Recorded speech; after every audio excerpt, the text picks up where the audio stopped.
Thank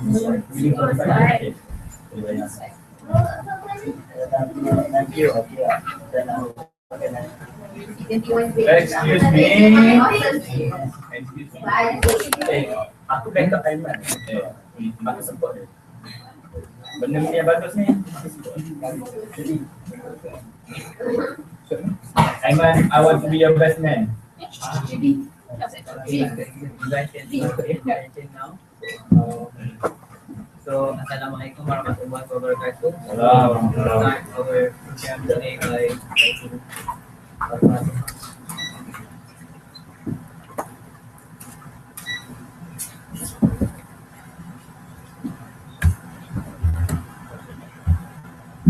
So, for those of you who haven't swiped in, so please swipe in now or later. Um, First of all, I'd like to thank all of you for coming today. So, as you all know, the topic that we'll be discussing on today is about ISIS, acquiring knowledge for a better understanding. So, it, for me, it's not just like an Islamic um, knowledge that we have to know, it's a world knowledge, it's general knowledge, because it's happening not around us Muslims only, but around all people. Um, so let me introduce our speaker today. His name is Muhammad. No, Muhammad. No, Muhammad. Ali Ashraf bin Muhammad Zaidin. So obviously he is our MSAG president. He's majoring in EE and now he's a swimmer. What else? So I guess I'll just pass it to Ali. So, Thank you.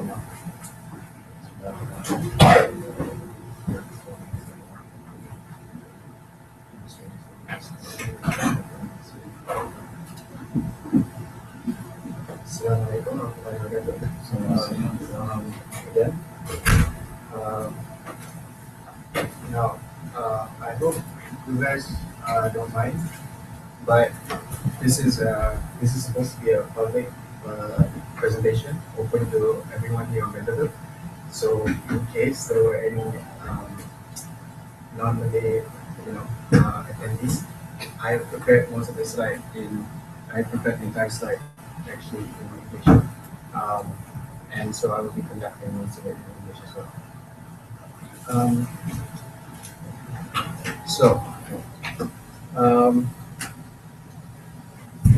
It's a Saturday, and it's raining. You guys came, so thank you for that. Now, it means that most of you are aware that this is a serious issue, and that ISIS has tarnished the name of Islam like no other group before it. Its extremism is so extreme, such that groups like Al Qaeda and the Jamaat al-Nusra, which is a faction of Al Qaeda in Syria, have excommunicated ISIS and declared them too extreme for their own purposes. So you know that when the people responsible behind 9/11 declare you too extreme, you know that there's something messed up. Okay? And also, there have been 2 Western journalists that have been executed by this radical group. So the spotlight is, as usual, on Muslims. I myself, over the course of the past few months, have faced numerous questions from Americans about ISIS, about what we think about them, about what Islam says about ISIS. So at the end of the presentation, you all should have enough confidence to answer what is ISIS, where did it come from, and you should be able to say beyond the shadow of a doubt that Islam strongly opposes ISIS and whether it is time. Before I begin this talk, short disclaimer. As Rama mentioned, I am majoring in electrical engineering. I have, I'm not an expert in this topic. Whatever I present to you today is um, my understanding from roughly 2 to 3 months of reading about ISIS from various sources. Uh, I'm not there's another historian, another scholar in this topic. I've taken one course from Vanderbilt, the Arab Spring, in fall 2015. It's mildly related to this. But besides that, I I have no qualification in this topic any more than you. So if I say anything that you know is wrong, if I say anything that is outdated, please don't hesitate to correct me. Okay. So um, let's just begin just a short sort of discussion, if we can make that happen. What you guys already know about ISIS. Anyone? Anyone? No? Okay, just didn't know anything. Okay. Yes. Yeah, they came from Iraq. Came from Iran. That's true. Anybody else? Stands for Islamic State of Iraq and Syria. Yes. Only saying Iraq is here. It's true. Okay. Good. Anything else? Yes. That you'd like to share? That you'd like me to touch on in this presentation? Okay. Anyways, true. ISIS originated in Iraq. It stands for Islamic State in Iraq and Syria. And of course, they've done some pretty bad things. They've killed 2 journalists. They've carried out mass genocide in various towns in Syria and Iraq. But besides that, no one really knows anything about them. So this whole ISIS thing began due to the conflict. To understand ISIS, you have to understand the region in which they came from. The Middle East has been in conflict ever since the fall of the Ottoman Caliphate. And every single problem that we face in the Middle East can be boiled down to 3 specific agreements. Every single problem we face can be boiled down to those 3 agreements. The first one is the McMahon-Hussein Correspondence. The guy on the right is Sir Henry McMahon. He's the British High Commissioner in Egypt. For Malaya, we had Sir Henry Gurney. This guy is the equivalent person in Egypt. And this guy is Sharif Hussein ibn Ali, the Sharif of Makkah. He's the steward, the governor of Makkah as well. Any of you watch Lord of the Rings? The steward of Gondor, the father of Aragorn? No? Okay. Anyways, yeah, he's basically just the mayor per se of Makkah. Now, the McMahon-Hussein Correspondence is just a series of letters between the two. Sharif Hussein ibn Ali, he wants to become the Khalifa. That time, the Khalifa was from the Ottomans. It was the rulership of the Ottoman Turks. But he didn't like that. He wanted to become the Khalifa. He wanted to rule over Arabia. By Arabia, I don't mean Saudi Arabia. I mean the entire Hijaz Peninsula, Palestine, Jordan, Syria, Iraq, that whole area. He wants to be the ruler. Initially, the British didn't pay any attention to this guy. We don't want to cause any trouble. So they just ignored him. But then World War I happened. And in World War I, British were part of the Allied powers, and the Ottomans were part of the German side, on the German side, not the Axis. Axis but they're on the German side. So now the British begins to take interest in Sharif Hussein ibn Ali. They want a way to fight the Ottoman Turks. And what better figure to rally the Arabs against the Ottoman Turks than Sharif Hussein ibn Ali? The Sharif family have been ruling Makkah for over almost 1,000 years. They are direct descendants from the Prophet ﷺ, and they have an extremely high influence over the Arab people. Okay? So the British, Sir Henry McMahon sent a letter to Sharif Hussein ibn Ali, and he promised that if Sharif waged war against the Ottoman Turks, the British would grant Sharif Hussein ibn Ali all the lands of Arabia, and he could establish power over the Ottomans. He could become the Khalifa. Sorry. And from this, the entire Lawrence of Arabia story started. Sir Henry McMahon appointed a man named T.E. Lawrence to help rally the Arabs, to help Sharif Hussein ibn Ali rally the Arabs against the Ottoman Turks. And T.E. Lawrence is actually a very, very close family friend of Sharif Hussein ibn Ali. They were on a first name basis. They were that close. Now, the second agreement that is the cause of every single conflict we face in the Middle East is the Sykes-Picot Agreement.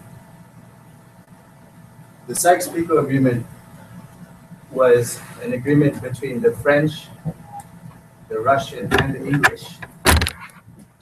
And this was after the McMahon Hussein correspondence. So this was after the British promised Sharif Hussein Arabia. Now, basically what it was is, should we win World War I, how can we divide up the lands among ourselves? So the British wanted the red area, the French wanted the blue, and the Russians wanted the green.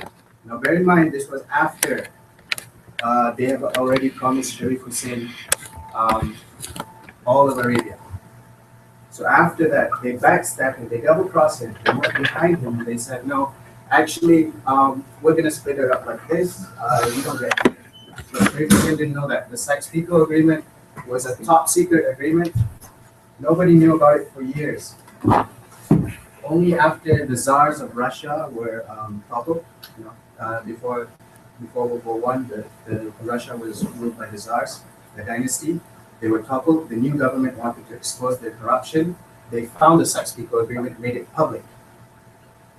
And the British, they work their way around it. They say, oh, don't worry, you Arabs.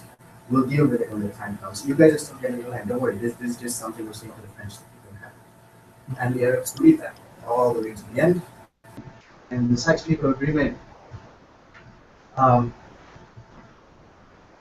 as you can see, it overlays the modern borders, the borders of the modern Middle East. So it crosses tribal allegiances, it breaks any sort of ethnic boundaries that have been established over thousands of years, and instead just places arbitrary lines in the desert. Now, I have a short video just to convey to you the absurdity of this agreement and just how wrong it is. Because Sykes and Picot, Sykes was an Englishman, Picot was a Frenchman. They both had never been to the Middle East. They don't know anything about the Middle East. They just came down, sat at a table, and said, you know what, I want this part. That part looks good to me. And then they signed the page. They delivered it to their government, and it was agreed upon. So I have a video just to illustrate to you guys just how absurd this is, basically. It's from the Comedy Central, so yeah. Maybe it's time we just went back to where a lot of these problems started. The original sin. The British man 100 years ago drawing a map of a place he'd never been to, filled with people he'd never met, forming new countries with no attention paid to ethnic or religious tensions. Ladies and gentlemen, I give you Sir Archibald Lancelot III.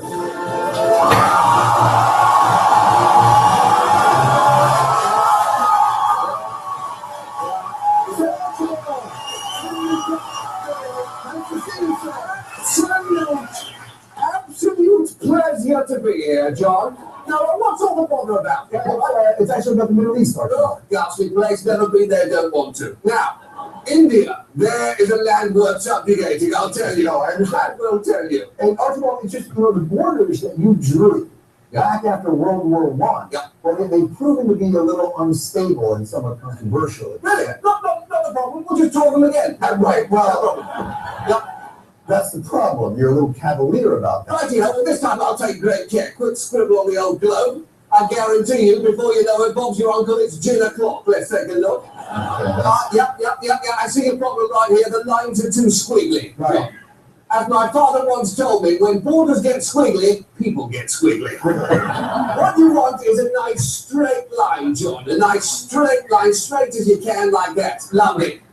Lovely. Yeah, that's what you've done that actually. You're taking some land from Turkey, and then now you've got a Kurdish population there in a disputed zone. Oh, what? In a who? Living in a where, John? This is imperialism, boy. First rule is don't overthink it. Second rule, don't think at all. Check your brain on the door with your drawing. The Turks will learn to live with it, John, and if they don't, who really cares?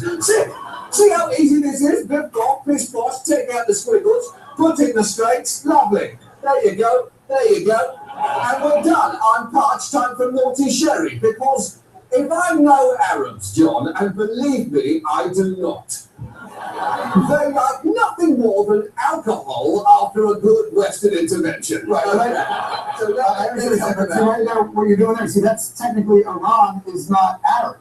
They're Persian. What? Persian? Yes. What, you're saying they're cats? No, I'm not. Cats and rugs living side by side. Oh, they will never work, John. They're natural enemies. I understand that. I know that cats and rugs are natural. Look. That's not what Persian do. Why didn't you touch Saudi Arabia, by the way? Why would they touch Saudi Arabia, Jonathan? They're a good, decent, oil-producing people. See, this is not. I don't think this is going to work out. Look, there's nothing the Arab respects, Joe, more than a strong, steady white hand drawing arbitrary lines twixt their ridiculous tribal allegiances. So that's it, right there. See, that seems a bit racist. What you're calling it? What? A bit racist. You steady that ship. To call me racist would be to imply that I cared enough to hate them. Or was interested enough to learn things about them to dislike. That's it. That's it. That is exactly the kind of mindless imperialism that God is for. Your casual ignorance has doomed the region to exist in a perpetual state. What are you doing? What are you doing right now? I'm playing poker. Why?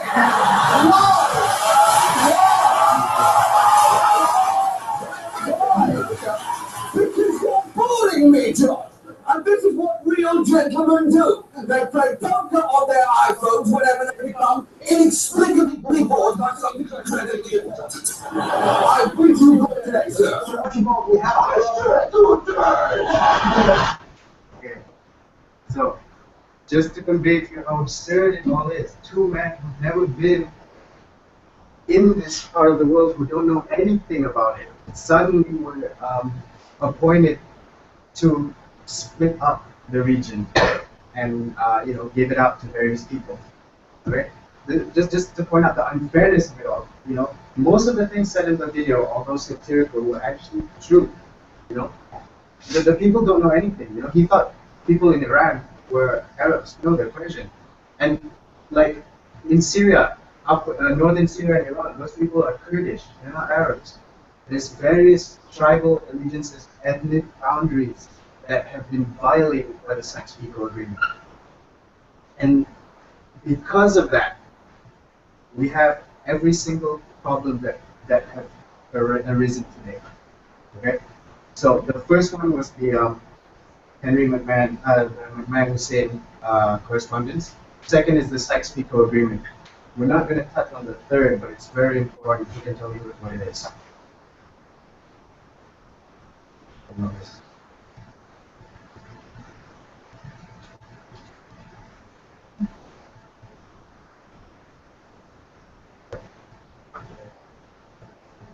Yes, the Balfour Declarations. The Balfour Declaration is the creation of a Jewish state in Palestine. Okay, that's not directly relevant to our topic for today, but understand that these three agreements are the cause for every single problem that we face today in the Middle East. Now, just now, Ifat mentioned that ISIS originated from Iraq. So just a brief overview of what happened in Iraq starting from World War I. In 1917, Britain gains control over Iraq. 1923, Britain appoints Faisal ibn Hussein as the king of Iraq. Faisal ibn Hussein, the son of Sharif Hussein ibn Ali. Okay. Sharif Hussein had three sons. The first son was Ali. The second son was Abdullah, and the third son was Faisal. Ali was given control over Mecca, over the Hijaz. His rule lasted for less than a year. He was immediately toppled by the Saud family. Abdullah was given control over Jordan. His family remains in power to this day. And Faisal was given control over Iraq. This was after the Sykes-Picot Agreement, after the Treaty of Versailles in Paris. The Sharif family were adamant. They wanted this. They accepted the British. You promised us. So the British didn't exactly, they worked their way around. They said, okay, we'll give your three sons this. Still they didn't get they didn't rule collectively over the Arab lands. They didn't become the Khalifa. Although the first son, Ali, the king of Mecca for like a year or so, he self-appointed himself the Khalifa, but no one really acknowledged it. Now, the Hussein family, or the Sharif family in Iraq, Faisal lasted a while, and then he was replaced by his son, and then replaced by his nephew. So they lasted until about 1958, when the Iraqi people just about had enough of them and massacred the entire family. Now, there was one of the cadets that he wasn't involved in the massacre, but his officer was. That cadet was Saddam Hussein. 10 years after the massacre, in about 1968-69, he became a prominent figure in the Iraqi military, and in 79, he becomes the president. So you can see directly from the Sykes-Picot Agreement, from the McMahon-Hussein correspondence, how it directly correlates to one of the biggest problems we have in the Middle East, the conflict in Iraq, the US invasion. And then after the US invasion, Al-Qaeda sends forces in Iraq. So Al-Qaeda in Iraq will later become the Islamic State in Iraq, which will later become ISIS. So ISIS stands for Islamic State in Iraq and Syria. We'll take a look at Syria for a bit. Now, as a result from the Sykes-Picot Agreement, the French occupied Syria, Damascus, and then they established a state. They wanted to divide Syria. So, I mean, they know that Syria has ethnic boundaries within it, has various types of people. So, like, to prevent further uprisings and protests and civil wars, they tried to divide Syria. Lebanon for the Christian Arabs, and then they had an Alawite state, which was above Lebanon. So like Syria is like, hold on. So this is sort of what Syria looks like, sort of. Lebanon is here. They wanted this area to be the Alawite state, this area for the Christian Arabs, and then this area for the Druze people, the Druzi, and the rest is for Sunni and Shia. There was sort of a line here. Aleppo goes to the Sunni, and Damascus goes to the Shia. Anyways, so they divided up Syria, and they wanted to appoint someone in charge, someone they could trust, to keep things in check for them, to monitor the Syrians. They wanted to appoint a bodyguard for them, some sort of security force to keep the people in check. So they hired the Alawites. The Alawites were known for their aggressiveness. Before World War I, they were a group of illiterate, savage people. They were known for raiding the other ethnicities, and everyone basically feared them. They were these guys, scary guys who lived in the mountains. So when the French came, they educated, they gave education, they gave wealth, they gave ranks and positions to the Alawites. And eventually, after the French left, One of them, Hafiz al-Assad, rose to power and became the president. And then his son Bashar succeeded him.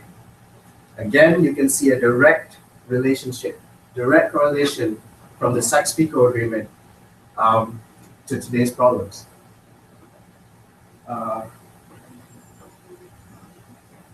Now, this is what Syria looks like today. This is as you can see, I don't know what to make of this. It's so complicated. Yeah, just look at it. It's a mess. It's a complete mess. You know, you wish that there was Bashar against the people of Syria. You wish it was that. But no. One thing that I can point out from this, if you look at ISIS on the chart, there is a red line from every single faction on this map connected to ISIS. ISIS is enemies with every single person on this chart.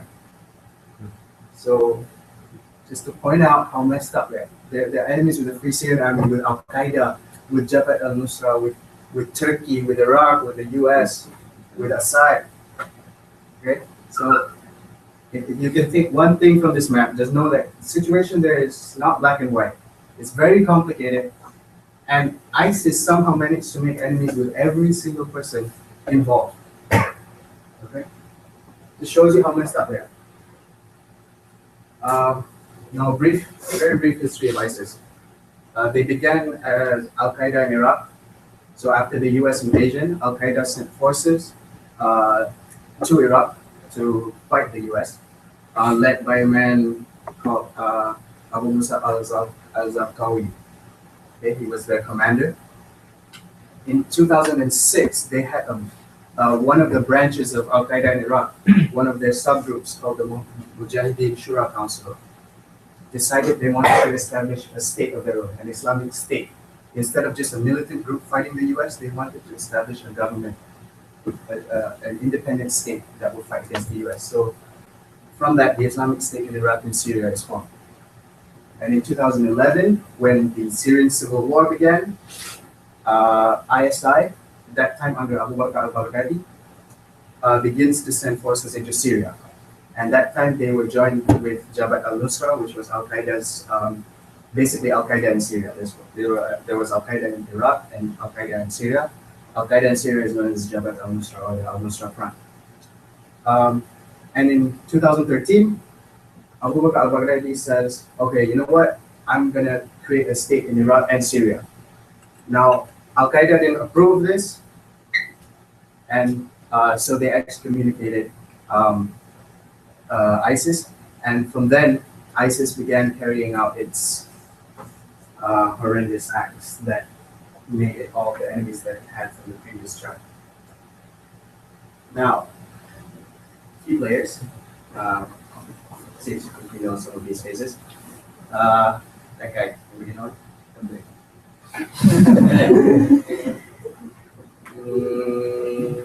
This is okay. Anybody know him? This guy is Abu Musa al-Zarqawi, the founder of Al Qaeda in Iraq, the guy who started it all. Anybody know this guy? Anyone? Looks like a nice old man, right? Very nice old man. He looks nice. He's smiling. Anybody know him? Seriously. You know what? This is Ayman al-Zawahiri. You know him? Ayman al-Zawahiri? Who can tell me who Ayman al-Zawahiri is?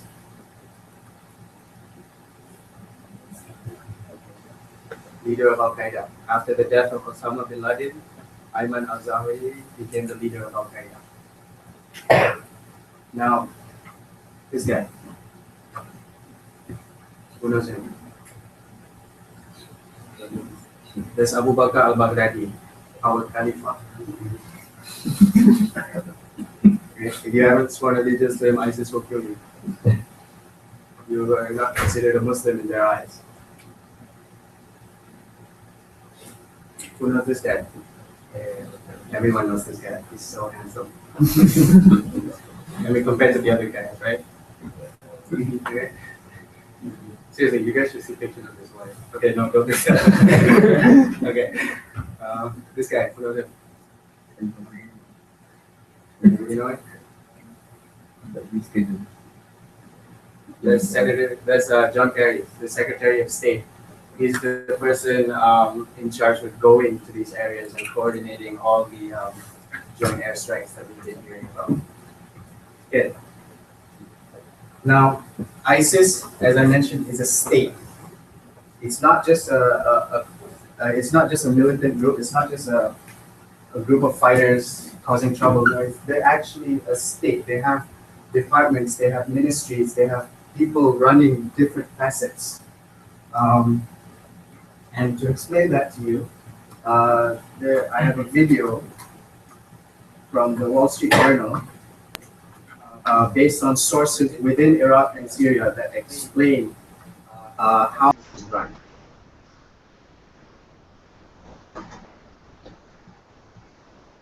The Islamic State now administers thousands of square miles of captured territory. Israel has at least 8 million Syrians and Iraqis living within it, an estimated 100,000 of whom swear allegiance to the organization.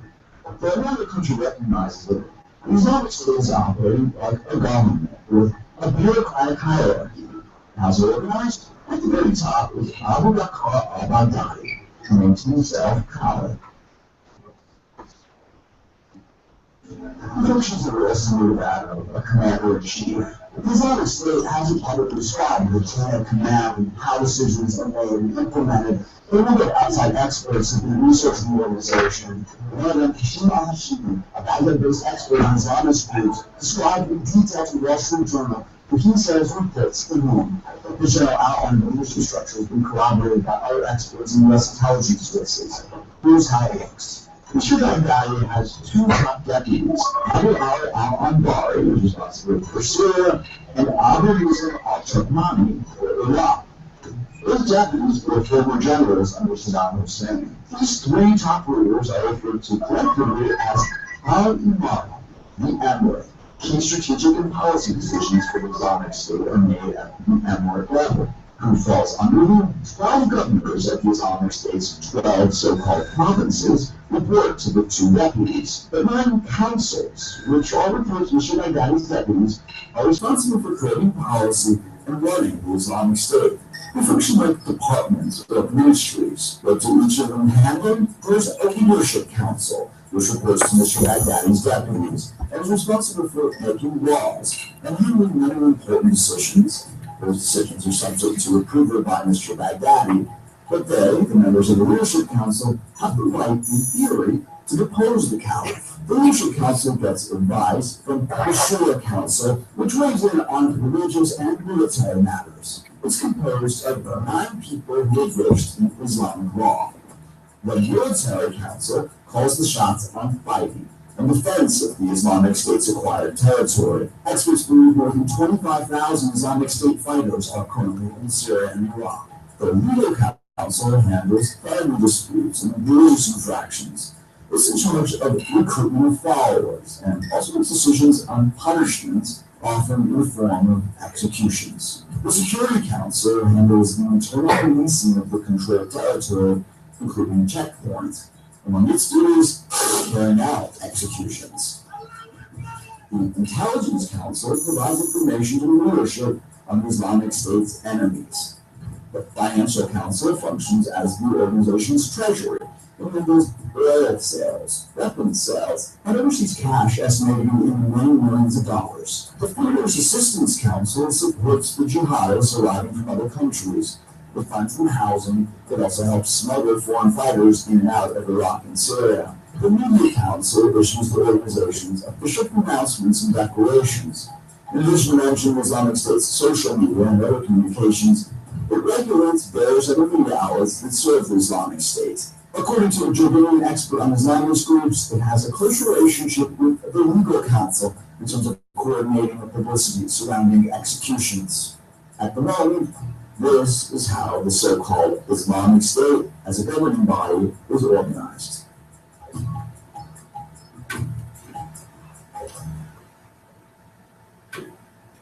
Great. So that's how ISIS works. It's a self-governing, fully independent state in and of itself. It's very thorough in its government. Okay? It's very, very well organized, and that's what makes it such a big threat. Now, the video mentioned a Shura Council composed of so-called experts, people who are well versed in Islamic law. In reality, the equivalent for that, like if we were to govern like the Islamic State, the Shura Council would be considered of your current nakibs and nakibas. That's it. They're not experts. They haven't had any formal education in Islamic law. Osama bin Laden and Ayman Azari, they were self-taught in Islamic law. They had no formal education. Okay, so the Shura Council take that term very lightly. Okay. Now just some information about ISIS. That's their flag. That's their emblem. Some other names: Islamic State in Iraq and the Levant. The Levant is basically just another name for Syria. And their official name, Al-Dawla al-Islamiyya fil Iraq wal Sham, or Dawla for short, or Daesh, which is basically just another further shortening of that. Bear in mind, if you call them Daesh to their face, they will execute you.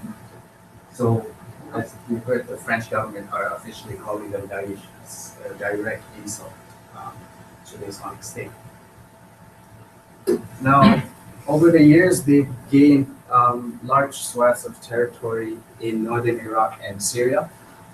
Mainly, they control strategic towns along various rivers, and also they control Iraq's largest and formerly second largest dam. They were driven out of Mosul by the airstrikes, but they still retain most of their original territory. The airstrikes have weakened the infrastructure, but haven't really reduced the territory by that much.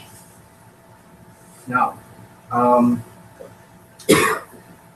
ISIS has provoked international response from all over the world, and this is due to their various actions.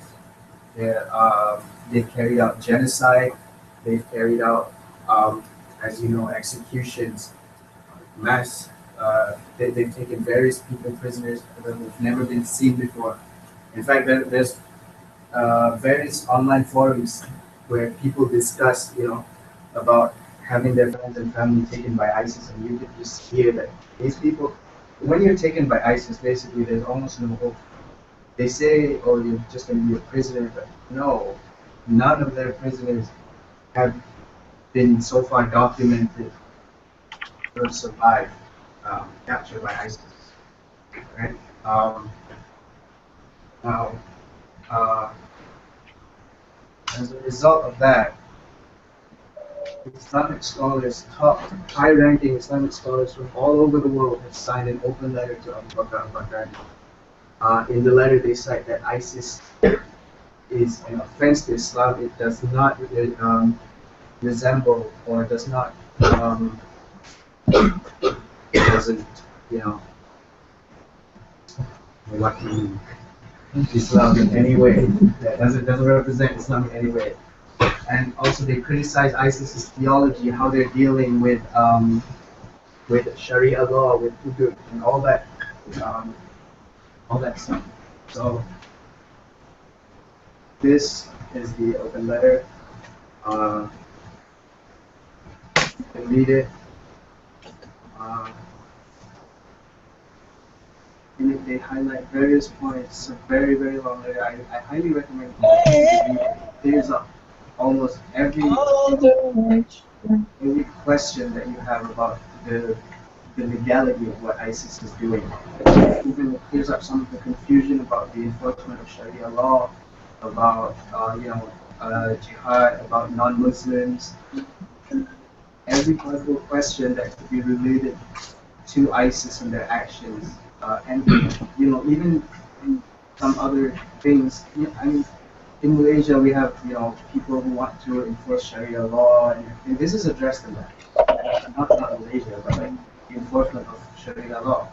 And down at the bottom, all the people who signed this were all well-versed scholars, very, very high-ranking scholars in Islam. Okay. Okay. So, every one of these guys, they're against ISIS. They're scholars against ISIS. Okay. Um, there hasn't been any sort of unified response by scholars before.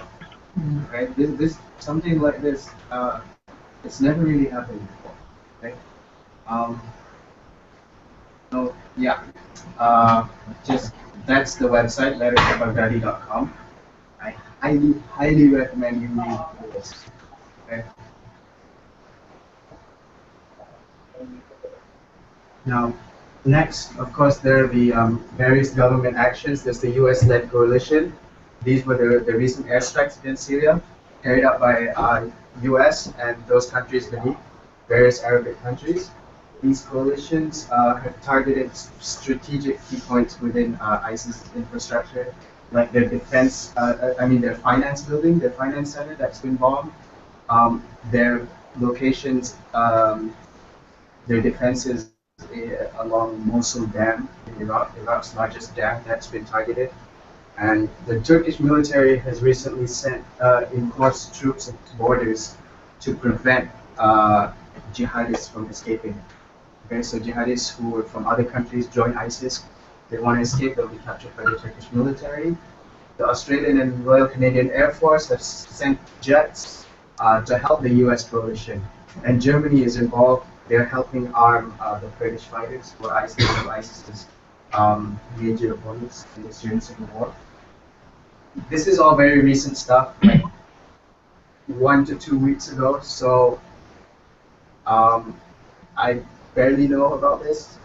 So just if you want to find out more, I recommend looking at the official U.S. government sources or insider news reports from Syria and Iraq. The other sources, they tend to be, you read it for a bit and then suddenly they start getting into, controversy and all that stuff. So, yeah, official government, U.S. government sources or insider information from Syria and Iraq. Okay. In conclusion, well, it's not really a conclusion. ISIS and Islam. What does Islam say about ISIS? Well, you already know all those scholars said ISIS is bad, ISIS is evil. We don't want anything to do with ISIS. So, let me elaborate on that. Extremism has been around in Islam since the time of the Prophet ﷺ. The first reported case was from the Battle of Hunayn. After the Battle of Hunayn, while the Prophet ﷺ was dividing the spoils of war, an old man approached the Prophet. He had a very thick beard. He had a shaved forehead. He was wearing very religious garments. He approached the Prophet ﷺ and he said, Ya Muhammad, you're not supposed to address the Prophet ﷺ. That's very rude. Some scholars argue that it's wrong. He says, Ya Muhammad, fear Allah and be just in your actions. Which is basically a way of saying, I want more money. Okay? Muhammad ﷺ replied to him, woe unto you. If I am not just, if I do not fear Allah, then who on this earth will? And the old man left. Now, some of the Sahaba, they were very irritated by this, and they wanted to execute the old man. This is considered this is treason, basically. This is treachery. But the Prophet ﷺ said, no, leave him be. By executing him, you will not solve any problems, for there are more like him. Okay? And so for a while, there was not really much not really any other cases like that. And then in the time of the Khulafa Rashidin, specifically during the rule of Ali radiallahu anhu, there was a civil war between Sayyidina Ali and Muawiyah. There was a civil war over political reasons. This war was over political reasons. There was nothing religious about this war. It wasn't a Sunni Shia war. It was purely political. They disagreed on political reasons. And they decided it was wrong. At one point, they decided it was wrong to kill other Muslims over petty political reasons. So they decided to agree to a ceasefire. Now, from the camp of Ali, after the ceasefire was agreed, there were a group of people who were later known as the Kharijats, or as we know them, the Khawarij. They refer to the same group of people who opposed this ceasefire. They said, they accused Ali of not being a Muslim because he agreed to the ceasefire. Their reasoning was, in any sort of conflict, the truth will emerge victorious. Okay? So if you do not emerge victorious, you are not part of the truth. If you are true, Ya Ali, they said, you should have emerged victorious. If you are not, then Muawiyah should have emerged victorious. That was their logic behind all this. Black and white. So a group of them fled. They made their own camp. And since then, they have been terrorizing Muslims, Sunni Muslims, and even Shia Muslims for decades, for centuries. They've been around, they've been continuously harassing the Umayyads, the Abbasids, and now there's like tiny remnants who are, I mean, they don't exist anymore. They've basically been eradicated. Only their least extreme, a very, very minimal version of them exists in Oman. But they're not murderers or anything. Just slightly. These people, they were the first of the purely extremist Islam. They were the first to split from Islam. This was before Shia Sunni society. We were the first group to split from Islam. The first series they committed against was they beheaded one of the Sahaba and killed his family. Okay? Now, they beheaded him. If any of you have seen the ISIS video, they beheaded him to the front. They slit his throat. In Islam, we don't do that. If there are beheadings in Islam, and if you know from any civilized culture in the West, beheadings are always from the back. You never slaughter someone like you slaughter an animal. That's just right. Now, just to try and give you guys a picture of these guys, what ISIS is thinking as well. Immediately after they slaughtered these guys, they found out one of their members stole an apple and killed one of the Kafirs that were living in the area. Immediately, they denounced the guy. They got angry at the guy. They paid back the apple and the pig to the company. Just picture that. They killed an innocent Muslim. Immediately after that, they had some sort of self-righteousness. They said, what are you doing? We don't steal from people. We don't take from people. It's just, right? It's bizarre. They have this sense of self-righteousness but they don't, there's nothing righteous about them. And this characteristic is mentioned in a hadith, Sahih Muslim and also Bukhari, narrated by Abu Zar. The Prophet ﷺ said, there will come a time when a group will arise such that they recite the Quran but it never leaves their throats. They will come, enter and leave the religion such like an arrow leaves its prey. So You know, if you shoot an arrow at a rabbit or something, it's going really fast. It just goes right through the rabbit. That's the analogy.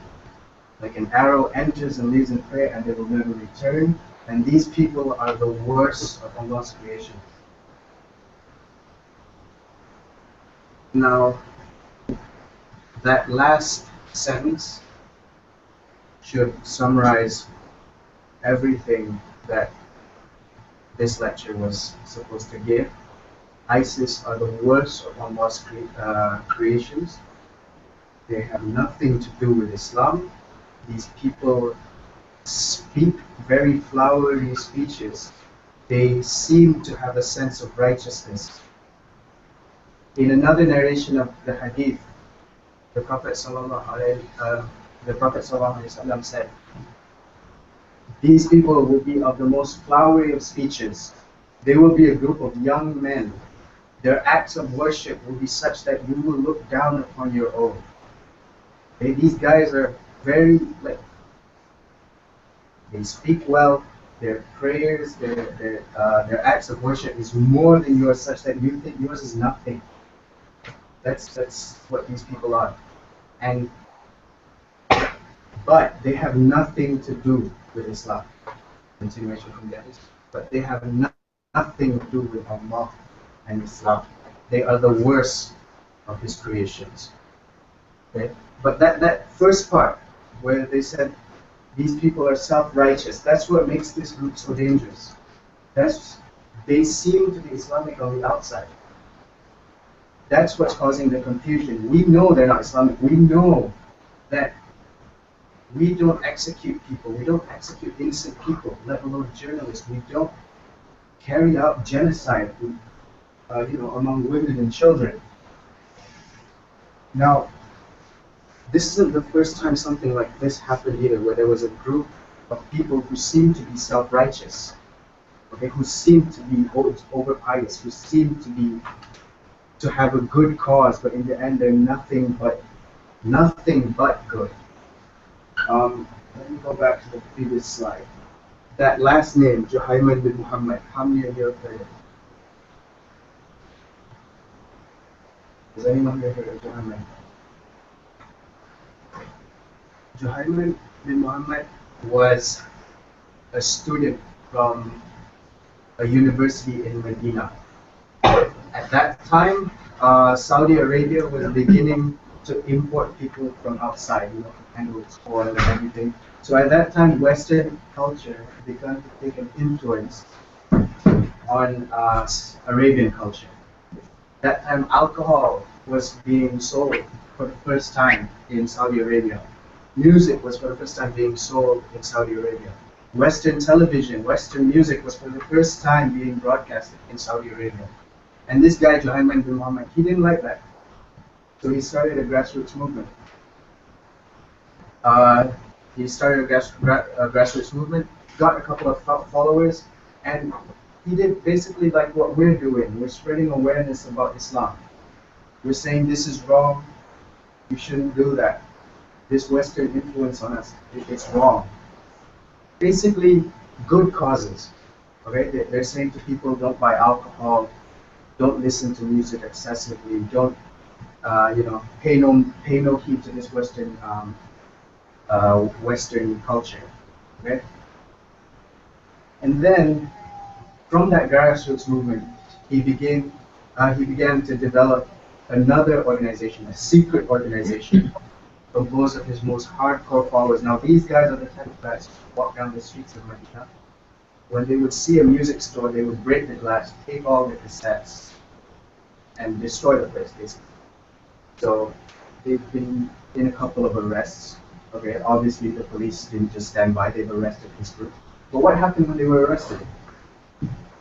The scholars of Medina said, these guys are just over-pious people. They're good kids, they're my students, I know them. So, let them go. They're just a bunch of over-pious people. That's it. The scholars of Medina said this. Time and time again, as they were causing this havoc and destruction in music stores and all that. Now, mind you, it was just music stores at the time. So that secret organization said that he told his secret followers that his brother-in-law was the Mahdi. His brother-in-law was the Mahdi. And he said that he took inspiration from two hadith. The first hadith you all know is the hadith of the Mujaddid. Once every 100 years, Allah will appoint someone to renew the religion. Okay? The second hadith is that there will come a time when the Mahdi will flee to Makkah, take refuge in Makkah, and armies from all over the world will be sent to destroy him, but Allah will swallow up those armies. So what he did was, okay, let's take the Mahdi, let's go to Makkah on the 1st of Muharram 1400. Yeah. This was in the 70s. So yeah, 1st of Muharram 1400. He's right. So basically what he's trying to do is, he read a hadith like, oh, this is a script that Allah is preparing for me. Now, does that make any sense to any of you? No, it's ridiculous. You read a hadith and you say, oh, that's a script for me to play out. No, no. Okay, that's just wrong. Don't do that. So what he did was he smuggled weapons using funeral Tadi buat pakai laptop tadi. Oh, ada. He smuggled weapons after the Fajr prayer on the first of Muharram 1400. He declared to everyone Iqbal. and that all Pakai laptop tak sempat duduk ni. Jadi kualiti pun tak there are people coming to Makkah for Dia miniature kan. so Pakai laptop ada there were dia people tapi from Malaysia, yang okey miniature. Yang biasa dah di sini. people who had nothing to do with this were just coming for the Hajj. Nanti lah event kali lah. They were taken hostage for 2 weeks. Okay, and the guy basically took the Kaaba hostage as well. That's what he did. He took the Kaaba hostage. Okay, he placed snipers on the minarets around the Haram, and he kept that place locked down for 2 weeks. Any time someone tries to enter or exit, they would be gunned down. And basically, he is demanding that they all swear allegiance to him, that the Saud be toppled, that an Islamic state will be established. Does that sound familiar to any of you? That's exactly what ISIS is doing. So now eventually the Saudi military took down the guy. Over 500 people were killed, and eventually he was arrested and executed in public. Now the response to this, the scholars at that time didn't know how to respond to this. Most of the people who followed Juhayman were top students under the most senior scholars in Islam at the time. He said, that guy was my student, I had no idea. He was one of my best students. Just to tell you about these kind of people. And Juhayman himself, he was a student at the University of Medina. Bear in mind, they're all students. None of them are scholars. Okay? None of them are scholars. None of them are versed in Islam at a senior level. Okay? This type of confusion is what we don't want. Okay? We need to establish right here, right now, that extremism in Islam is wrong. ISIS is wrong. Juhayman is wrong. By the way, you can take a Google Juhayman, you look at a picture of him, you just know.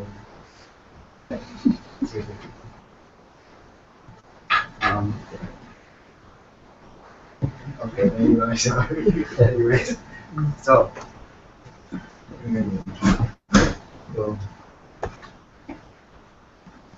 okay, so Juhayman, he took the Kaaba hostage.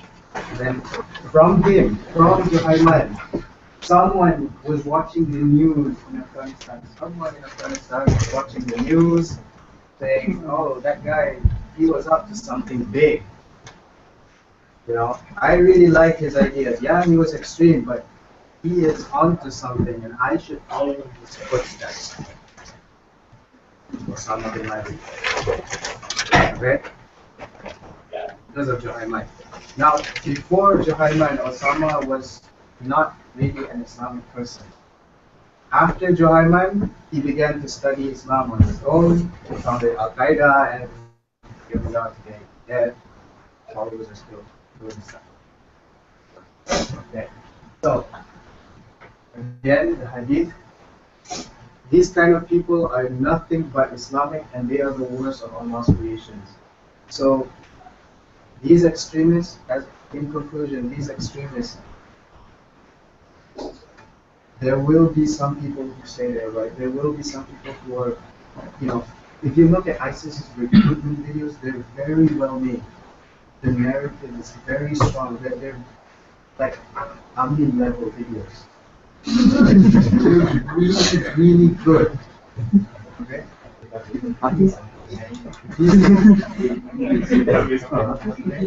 And now what ISIS is doing with those videos, as I showed you at the beginning of the presentation, the Middle East has been in conflict for as long as we can remember. The people there have been oppressed by one group, by after another, after another, after another. In Syria, it was Assad. Before Assad, it was another Assad. Before the other Assad, it was the French. Before the French, it was, I don't know, but it was the Alawites, you know, they were terrorizing. So one regime after another continuously oppressing the people. In Iraq, you know, before it was the British, and then after that there was a series of bloody civil wars. After that there was Saddam Hussein, who was a Sunni, oppressed the Shia. Now there's a Shia who's oppressing the Sunni. It's just a mess. And people's families have been killed, people's lands have been taken, their treasures have been robbed. Now what ISIS is doing is, oh people of Iraq and Syria, you have been oppressed for far too long.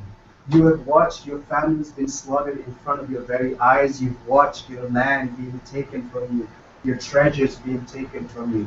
Join us and we will topple the oppressors. We will help you take revenge. After a narrative like that, who doesn't want to join them? Okay?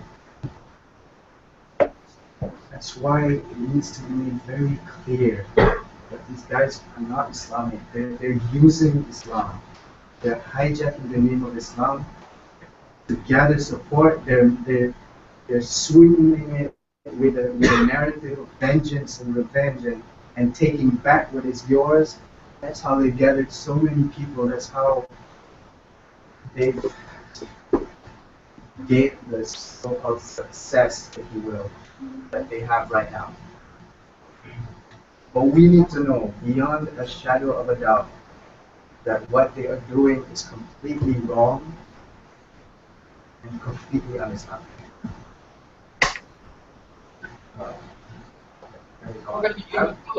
Kenapa, Bis? Dah kalah 6.5.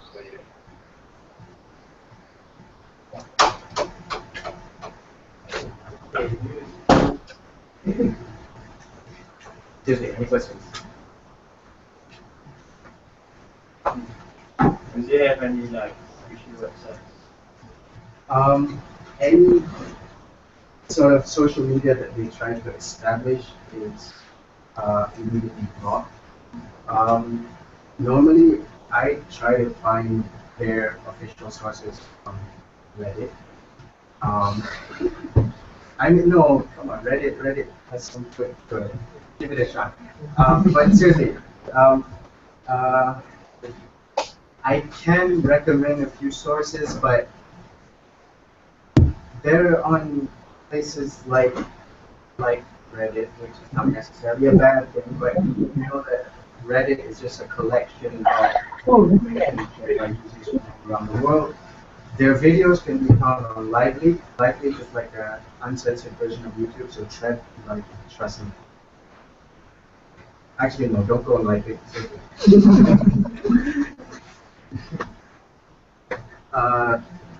Some of their officials have Twitter accounts. You can find them. if you just yeah, so you can follow normally if you read news sources like BBC, Al Jazeera, the Middle East Eye, foreign policy and stuff like that, they will cite Twitter sources from the official ISIS top officers for stuff like that. Um, and recently, ISIS itself is locking down, means it's only going to publish like recruitment videos and execution videos. It's not. I don't think it's going to continue tweeting anymore. That's from what I've read. Um, yeah, but this subject matter is kind of tricky. If you go on like Reddit or Library, we should find some stuff. Tread lightly, tread cautiously, beware. Like the stuff you see on Lively can scar you for life. Okay. Any other questions?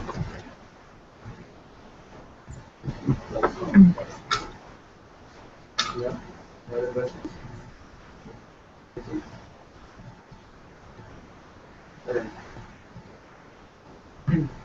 Um, the topic English. That's my first question. Yeah. The second one is let's say we have a situation like an individual.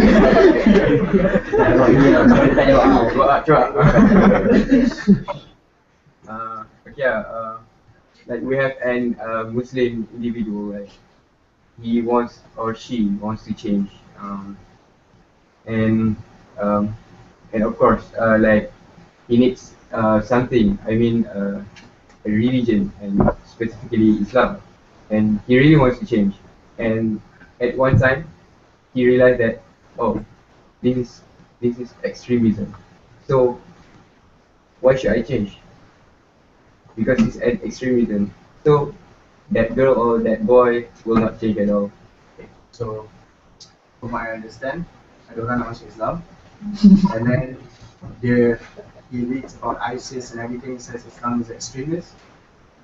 So why should I change? Why should I convert then?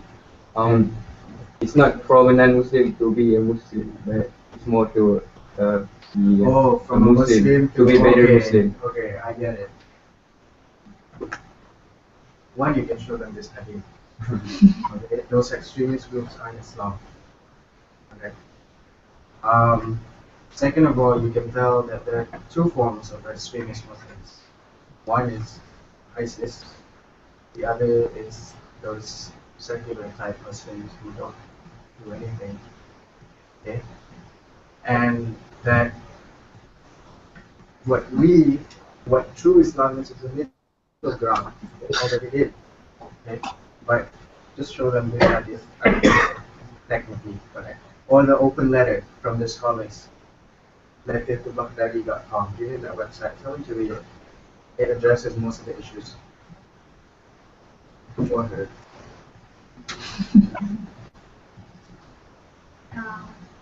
Lepas tahu semua benda ni kan, so apa peranan kita sebagai student untuk No, I'm not sure about you guys, but me myself have been walking around and people have approached me saying, what do you think? Okay. At least now, you guys have some sort of answer to that question. You can tell them that with confidence that ISIS and Islam, that the Prophet Muhammad sallallahu alaihi wasallam has addressed this issue 400 years ago. And basically, generally, is spread awareness. That's our job. Spread awareness. It's always been our job. Spread the truth. But the questioner doesn't believe in Prophet Muhammad. How about that? Yeah, okay. Tapi, if he or she thinks that ISIS will represent Islam in some way, yeah. And our key figurehead is Muhammad sallallahu alaihi wasallam. Even though, I don't think that's if his or her belief in Muhammad sallallahu alaihi wasallam is directly relevant if we can show that Islam doesn't support these people. If he doesn't believe in Prophet Muhammad sallallahu alaihi wasallam, then there's that open letter from the 126 scholars who are alive now.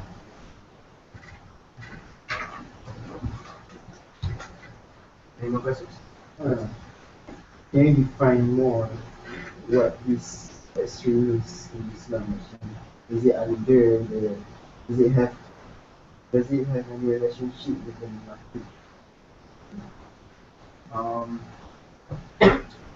Extremism, based on this hadith, extremists are people who speak Islam, who from the outside they show Islam to a very great degree, but their actions are the complete opposite of Islam. That's the definition of extremism according to this hadith.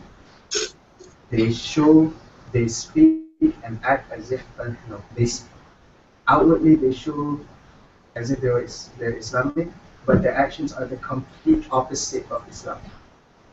So like ISIS, their actions are they show that somehow they proclaim that they're Islamic, they call themselves an Islamic state, but their actions are the complete opposite of what Islam does. Now the Munafiq, they're people who say they're Islam. I mean, in some sense they're related, but historically the Munafiq, they don't carry out these extreme acts that the extremists do. Does that answer your question? Any other questions?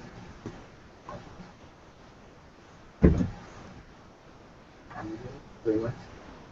Very much. Okay. Now, I forgot to put together a reference page this slide. Sorry. But my main references were two videos by Sheikh Yasir Ali. The first video is called 1914.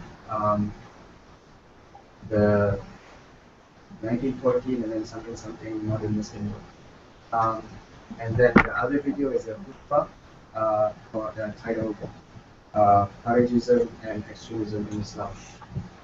And I've also had various sources from the books that I've been given when I was taking the Arab Spring course.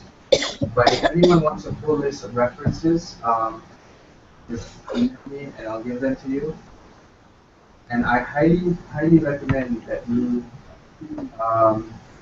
watch those two Yasir Ali videos. You just go on his page, on his YouTube page. You just go to videos. They should be very recent, like within the first 2 rows. The 1914 one, if you sort them by most popular, you should find it quite easy. And 1914 is that video is directly related to ISK. So if you want more information on the topics presented in ISK, and specifically the fall of Islam, that video is a great resource. Basically, you just watch it. I don't think you'll need both. That's how comprehensive it is. Okay, thank you very much. Yes. One last question. Do they have supporters from outside? Yes, they have supporters numbering in the thousands. There's about 500 or so from the US, about 300 from the UK. There's been about somewhere in the tens from Malaysia actually, but those people have been detained by the ISA. ISA is doing something good.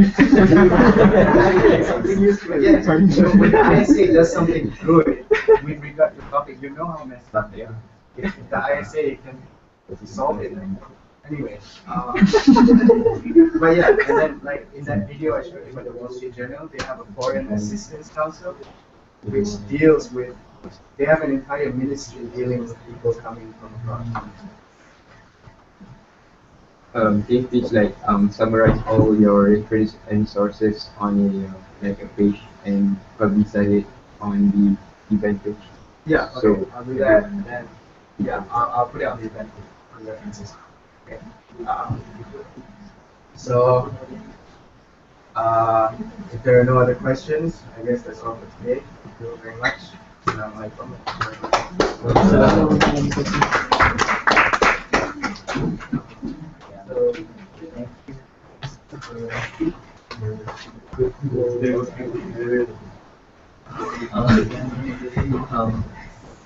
Yes.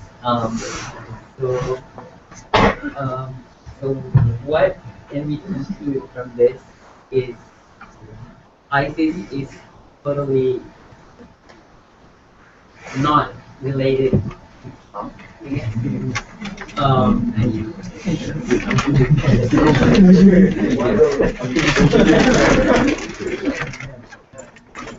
so, and some and taxes, we support it, then we can just say no, right?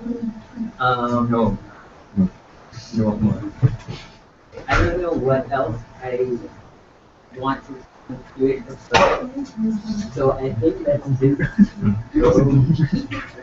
the most fun part is the reading. So yeah, but I don't think we have.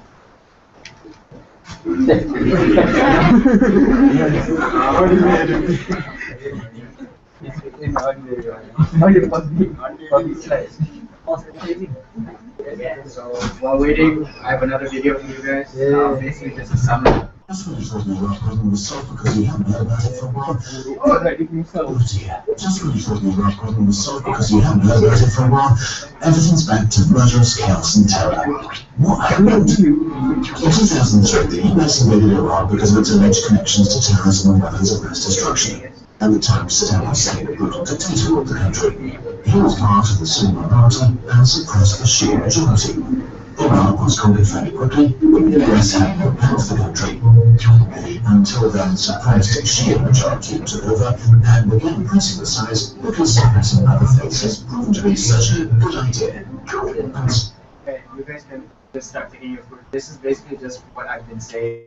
So it'll just play The rise of the easterly rebel uprising began, and terrorist groups like Al-Qaeda trickled into Iraq, and the local forces from the Sunni military began fighting US troops and the newly formed Iraqi state, beginning in 2006. Since then, people in Iraq have basically been segregated by religion. A tragic family of history, the US military was forming Shia terrorists the US wanted to eliminate in the first place, because Iraq became a graphic training ground for terrorism. To understand this complicated conflict better, we need to understand the relationship between the two branches of the Muslim faith.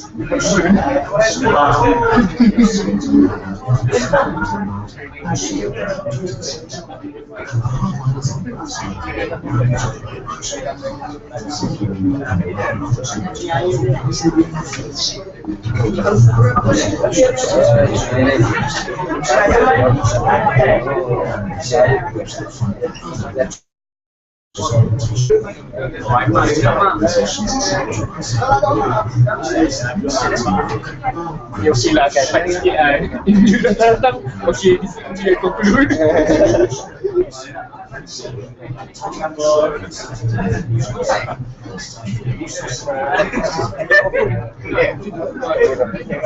Ketiga tidak ada.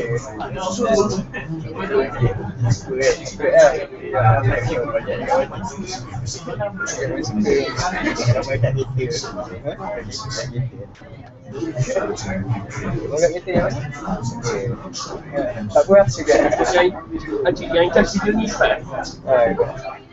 ya tengok orang tengok makan ya tengah running dia. ada orang tengok Tak sini ya. ha Ni ya kamera ni. tu ada orang tengah tengok ada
Awak belum makan lagi? Dia kan makan yang tak merah. Ajak.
Ni tengah running.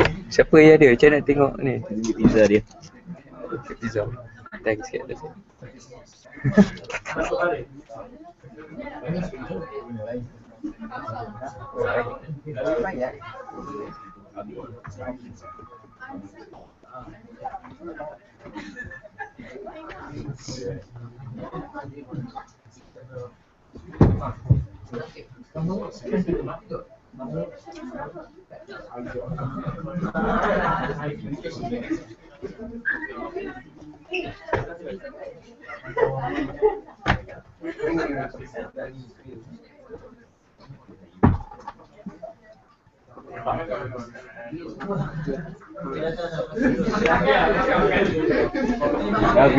Oi, datang makan je. Oi, datang makan je. Baju pink tu, baju pink tu.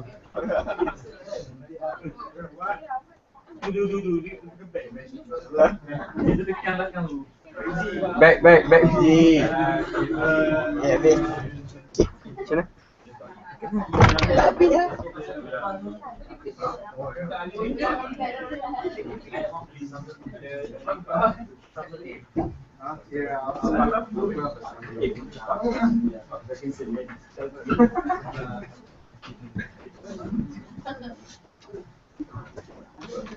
Oh,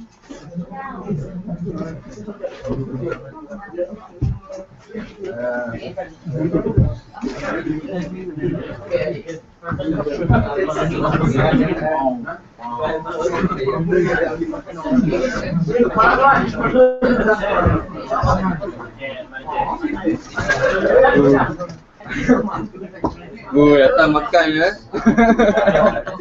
Gila ni.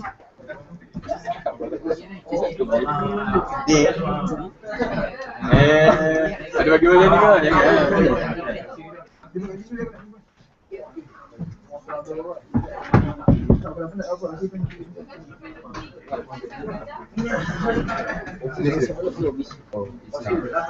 I don't know why this. I just eat.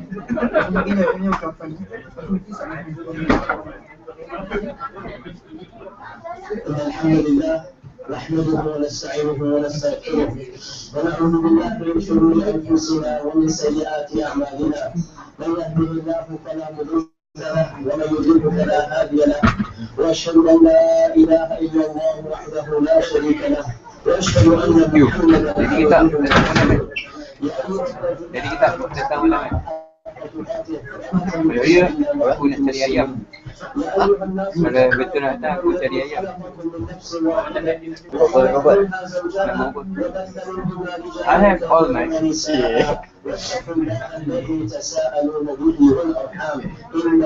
datang makan lagi. يا أيها الذين آمنوا اتقوا الله وقولوا قولا سديدا يصلح لكم أعمالكم ويغفر لكم ذنوبكم ومن يطع الله ورسوله فقد فاز فوزا عظيما أما بعد Many brothers and sisters in Islam,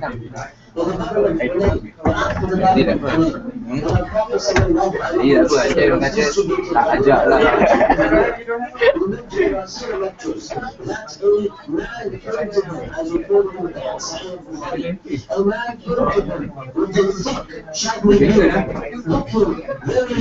Banyak ni. Siapa kunci?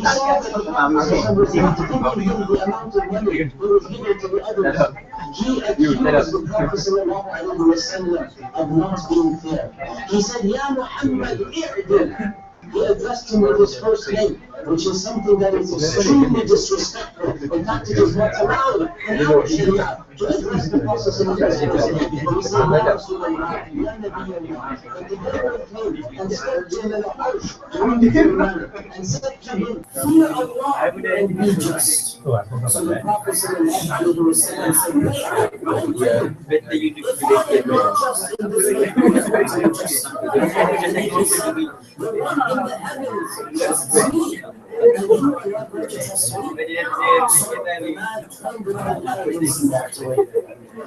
Obviously, this is the height of disrespect. This is good in our religion to walk the Prophet and accuse him of being untrustworthy. So the Sahaba demanded to execute him. But the Prophet said, leave him be. Even if you kill him, leave him be. You are not able to kill him because from his margin, from his mentality, there will come other people. There will come other people. All these people. There will come other people. They will recite the Quran. But it will not pass their goods, especially in Arabic. They will not give up their hands. They will be stuck within them. They will recite the Quran. Outwardly, they will appear to be Muslim, but they will leave the religion. Like an arrow goes through the place of those who want to return. A very sharp and good arrow, when you hunt it, it will come in from one side and leave the other side. So the Prophet said, they will leave the religion like the arrow leaves its target. A good arrow will leave its target. And if I will arrive when this group will come, then I shall destroy them like Allah destroyed the Ad. The people of Ad were all destroyed. I will take charge of destroying them. So in this hadith, we learn of a prediction. And this prediction is that there will be groups that will come in our ummah. There will be people that will come in our ummah. There are Muslims. We are not saying they are not Muslims. And they claim to be Muslims. And they recite the Quran. But they have nothing to do with the real teachings of our religion. And as Ibn Taymiyyah ever said, there are over 10 hadith authentically predicting this group. No other group has been predicted with as many narrations as this one. No other incorrect group of deviation has been predicted by our Prophet as this one. In another famous hadith, our Prophet said, there will be many differences in my community, but there will be one group that the best of all speech.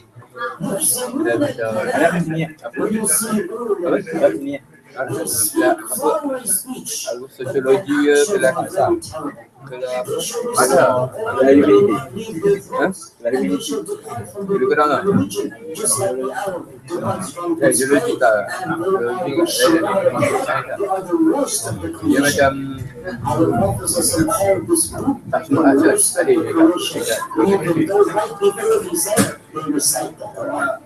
So these are not non-Muslims he's talking about. These are people who believe in the Quran and recite the Quran. And in this hadith, the Prophet said, they call to the book of Allah, but they have nothing to do with the book of Allah. They call to the Sharia, but they have nothing to do with the Sharia. Pay attention to the words of our Prophet sallallahu alaihi wasallam. He is predicting a group that is calling to the book of Allah, to the Sharia, but he himself said they have nothing to do with the Sharia. And our Prophet sallallahu alaihi wasallam said, those who fight them, those who take time out of them, are closer to the book of Allah than they are. Meaning those who oppose these groups, they have not to do with the Sharia. And this group is calling to the Sharia. In another hadith, our Prophet sallallahu alaihi wasallam said that towards the end of time, there will be a group of people.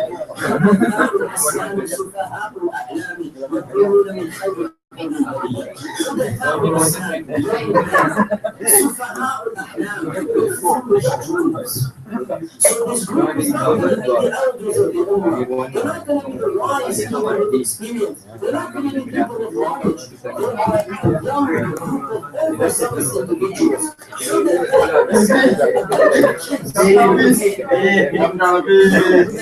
teenagers without Islam, you don't become a leader at the age of 20 years old. You don't become a leader of a movement and you have to experience life. No, not just this. They have the most bizarre, the most ludicrous dreams or what kinds of goals. They have these goals that are totally unrealistic. And yet their speech is very flowery. If you listen to them, they mesmerize because their speech sounds so good. And yet our Prophet said that they will leave this religion again the same theology that the Arab rules its creed. And our Prophet also said that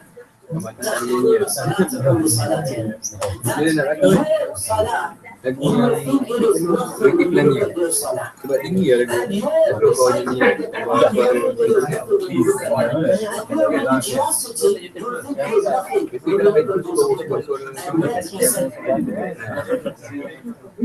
before you leave, make sure you swipe it.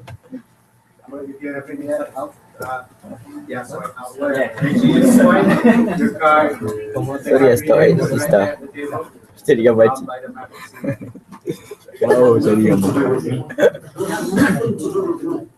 And the final hadith we quote, our Prophet sallallahu alaihi wasallam said that these people are the worst of my ummah, and those who kill them, or those who get rid of them, are the best of my ummah. And the hadith is in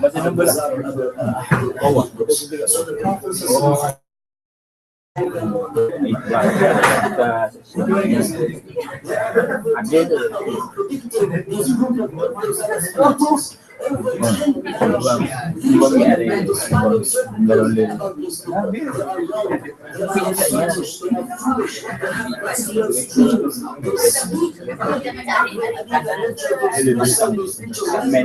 Banyak dia besar.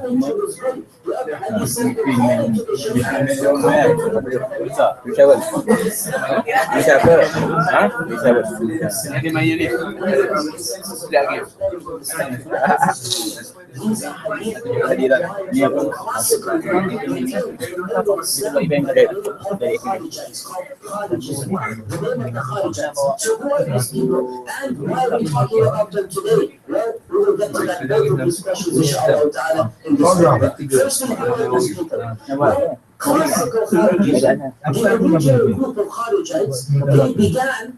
historically in the year 36 or 37 after the Hijrah, very early on. And what happened was, when Ali ibn Abi Talib, the famous Khalifa, the third Khalifa of Islam, when Ali ibn Abi Talib wanted to stop the bloodshed, he bring about a truce between him and some problems in bloodshed between them. dulu aktif kan. Pasal dulu kan. Siap dia main. So Ali ibn Abi Talib decided to stop the bloodshed and call it a truce. So he called mutual arbitration. And they said,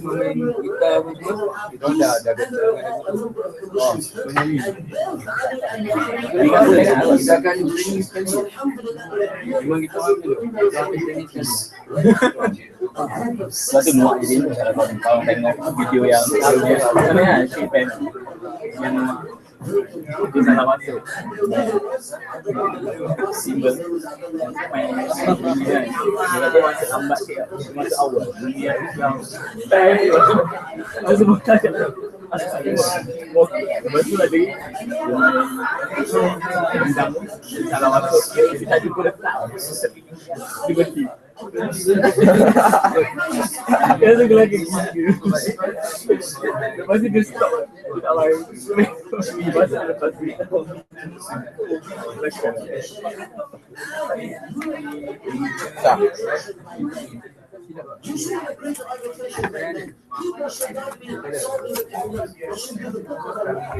Dia datang ni kan? Datang baik dah. Datang baik. Ya.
Bola indoor jangan main.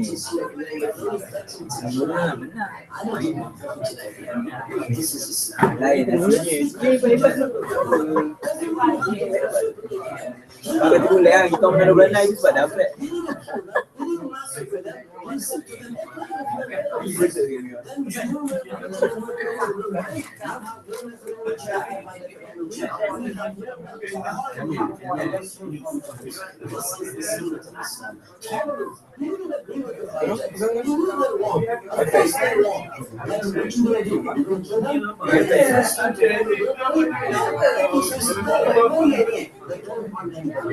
So they went to a land area called Harura. And it's what this is my son, Harura, because that's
Banyak gambar.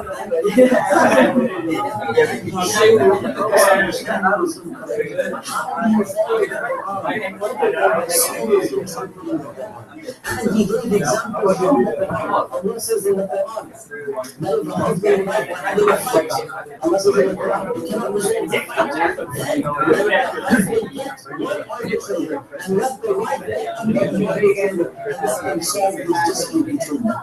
So Ibn Abbas said, do you think that a marriage of a man and woman is really So Ibn Abbas said, if Allah has allowed arbitration in a marriage between a man and a woman,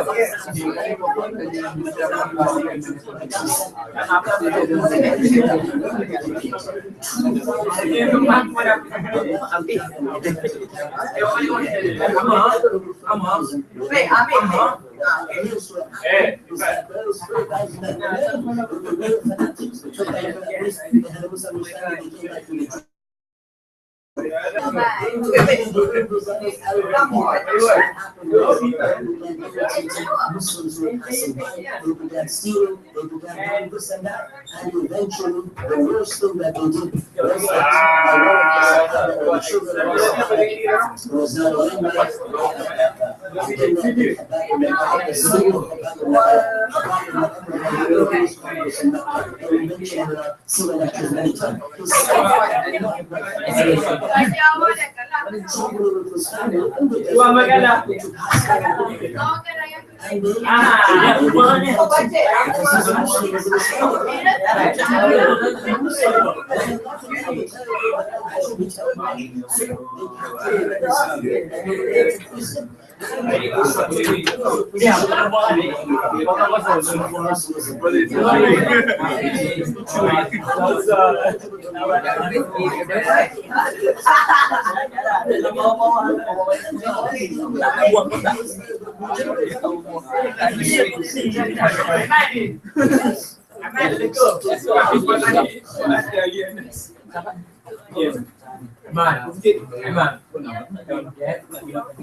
Hey, thank you guys. Thank you Ali.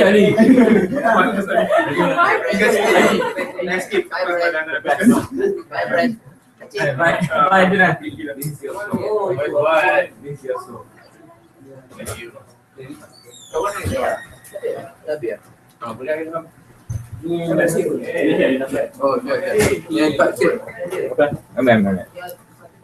Kesian dah pun nak share ngaji. Bye.